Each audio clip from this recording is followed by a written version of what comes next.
I just put 4 bitches at 4 seats. Money made me forget I got amnesia.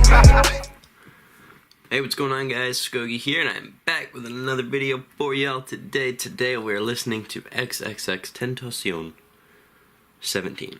He just dropped this today, and there's a lot of stuff going around about it. I didn't listen to the single off of it because it came out the day before, and I was like, well, I don't want to react to it because it's not even going to be able to push out the reaction until the album's already out. So nobody wants to watch a single reaction when the album's out.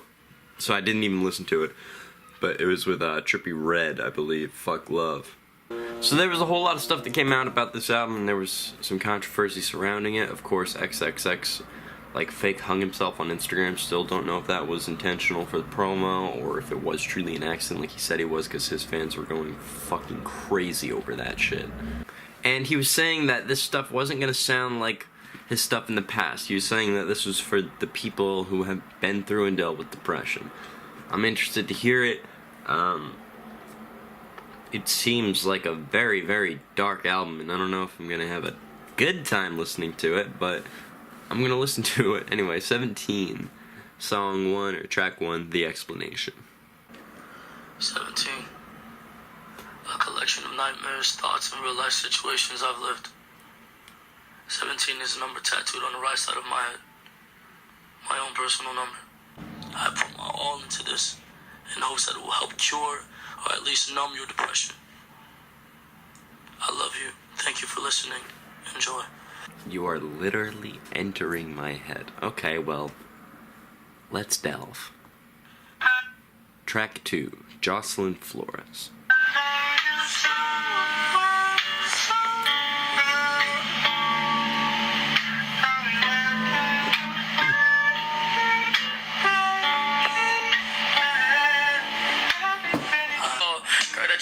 Killer soul. I was in summer and nobody helped. And ever since then, when I hate myself, when the fucking ended, pessimistic. All wanna see me when nobody pissing. But niggas been inside about the grave I'm digging. Have a conversation about my hate decisions. Fucking sickening. X formats his songs in a way that's just completely different from everybody else, and I absolutely love it. He's got like interlude sounding on each side and then a short verse in the middle. Nobody does shit like that. It's different. It's refreshing to hear. Obviously he's talking about, or I'm not obviously, I'm like 90% sure he's talking about the girl who he had in his hotel room and she killed herself. I don't know exactly what the story is or whatever there. I haven't looked into it more deeply, but that has to be rough. I can't imagine going through something like that. It can't be easy. Track 3, Depression and Obsession. Depression and obsession makes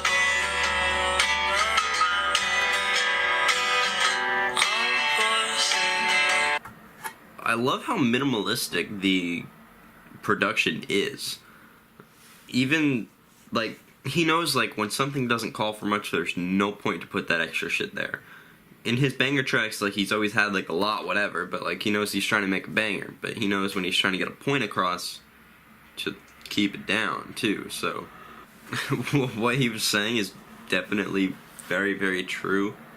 Depression and obsession don't mix. It's impossible. The whole point of obsession is, like, being hyped up of something, like, wanting more, like, going to chase more of it, trying to figure out how to indulge yourself into something. And depression does not allow you to do that. Depression does not allow you to go chase after anything. It gets rid of any ambition, for the most part. Track 4, Everybody Dies in Their Nightmares. Started feeling like I'm trapped in my damn mind. Started feeling like I'm rapping a damn lie. Started feeling like my life was a damn game. Nigga really wanna die in the nighttime. Only time I feel pain when I'm feeling love. That's why I said it on my face that I'm down numb. Only time you come on my mind when I'm all alone. That's why I'm never really alone in the nighttime. So there wasn't, like, he didn't say much on that, right? He just, like, I'm sick of feeling like I'm rapping a damn lie. I'm sick of feeling like I'm trapped in my damn mind. And, like, even when he went into his actual verse, like, he left it, like, I don't go outside, I don't want to get caught in traffic. And I've dealt with depression personally, and I know that there are definitely things that, even though they seem stupid, it's something that for whatever reason you get stuck on and you can't stand it. He's saying his thing might be traffic. I know that there are stupid things. It's situations that cause anxiety, cause boredom even, that allow you to really think. Like, I know when you're sitting in traffic, there's nothing to do but think. And that can be really hard sometimes, especially when your head's all messed up like that. Track 5, Revenge. I've dug 2 graves for us, my dear. Can't pretend that I was perfect, leaving you in fear. Oh man, what a world, the things I hear. If I could act my revenge, no would I. I love how little he gives a fuck about genre. Like, he just makes his songs. Like, that's definitely something that we don't see enough. Everybody's always so stuck on what they're doing. And I think the fact that he can bounce back and forth song by song like that, like he can be rapping on one song and then be singing on the next song with the acoustic guitar, it sounds like, that's amazing. Even where X lacks as a lyricist or as a writer in general, he makes up for in how creative he is. He is a creative mind that music has not seen lately. Track 6, Save Me. So save me before I fall. I don't know if this makes much sense, but there's no easy way to react to this album. You really have to kind of feel it. If you've made it this far, if you haven't watched or if you haven't listened to the album yet and you've made it this far in the video, just pause this and go actually listen to the album. Listen to it all the way through. It's short, it's 22 minutes. Catch the vibe, come back, and understand what I'm talking about.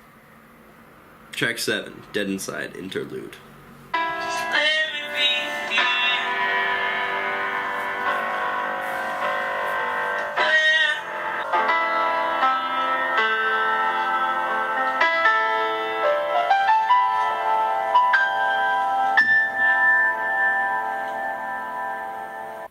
Again, I'm just gonna repeat the same thing that I said last time. You just kind of need to feel that. You can't really talk about that. Anyway, track 8, Fuck Love, featuring Trippie Redd. I guess Trippie Redd's supposed to be like the next SoundCloud sensation, whatever, like XXX and Ski Mask, whatever. I don't know, maybe. I have no idea. I haven't actually heard his stuff yet, but I guess I'll hear him on this song, track 8, Fuck Love.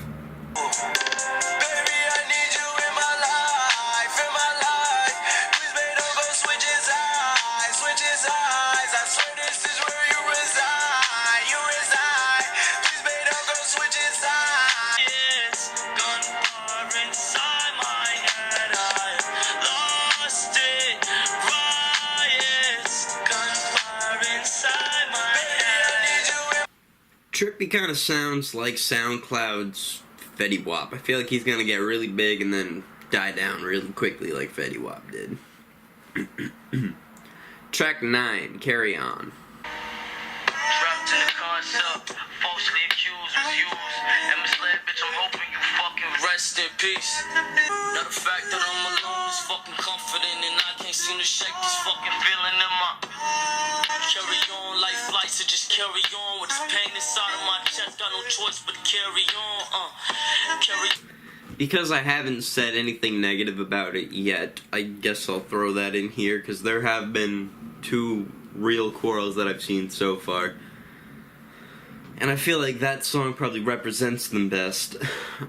His songs aren't long enough. All of his songs are like 2 minutes long. And he gets his point across, but he doesn't expound on his point. Like, he has a thought, and he gets that. Like, he doesn't want to, like, say too much, and I get that. He doesn't want to ramble. So he doesn't. But his thought isn't always coherent in itself. Sometimes it does need more explaining. I think that song is an example of where he didn't want to keep talking about the same thing, but he didn't explain himself enough.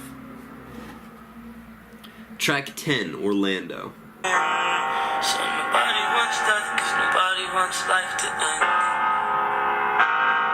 I'm the only one stressed and the only one tired of having fake friends. But the noose in my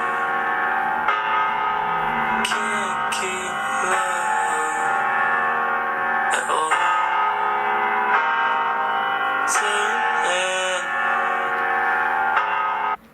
He's having the thought that I think every introvert has ever had.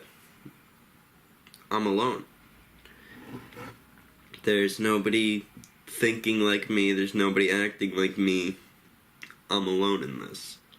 And even though obviously that's not true, you get that thought. You always do. Track 11, Ayala, outro.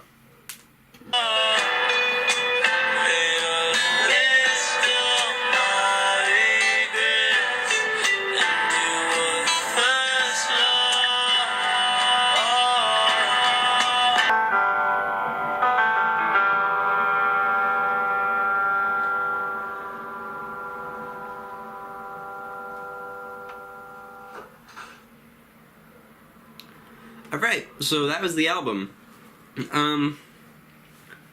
That was great. That was great. That was better than I expected his album to be, just because he didn't throw literally any of that other stuff in there. Like, he said, like, oh yeah, my album's not gonna sound like that. And I was like, yeah, I bet. But no, it literally didn't. I think almost every song on the album sounded great, but like I said before, the problems with his thoughts aren't always completely coherent, and he needs to explain himself more. He's not going long enough. He's not explaining himself. He needs to do that. He needs to rap. If he had rapped more on this album, I think it could have been one of, if not the best album of the year. He only was really rapping on like maybe 2 or 3 songs, and I think if he had actually rapped, I don't want to say on every song, but if he had rapped a lot more, like if he had rapped double what he did, first off, the album would have been longer. It would have felt more like a full album. And he would have gotten his point across better. I think it would have been better if he had rapped more. And I guess it kind of goes with that this album didn't really feel complete. I don't want to say that it felt thrown together, but it felt unfinished. Thrown together would be like you put songs on there to get it finished and to push it out, and you weren't really careful about it, whatever. It feels like he was really careful about everything, but like he just wasn't done making it. Like if somebody like said, alright, no, you need to drop this next week, and he was like, well, what the fuck, I was only halfway done. That's what it felt like to me anyway. I still give this album a strong 7 out of 10. That was very, very good. And I'm very, very proud of XXXTentacion from how far he's come from Look At Me. Anyway, that's gonna be it for the video. Thank you guys so much for watching. Leave a like if you liked. Comment what you think about XXX, about the album, whatever. And then, you know, subscribe to join the Steezy gang. But remember, it ain't easy being Steezy, boys. Later. Back from the bar though, bumpin' Mac DeMarco. When the bar closed, the bar stools got barcodes. Quoting Fargo, shows in Park Slope. Withdrawal dough from Wells Fargo, Spark Dro. Key Largo, got no embargo. Puff a Cuban cigar, eating escargot. It's on the forks, you dorks $1 short, wearing collar shirt.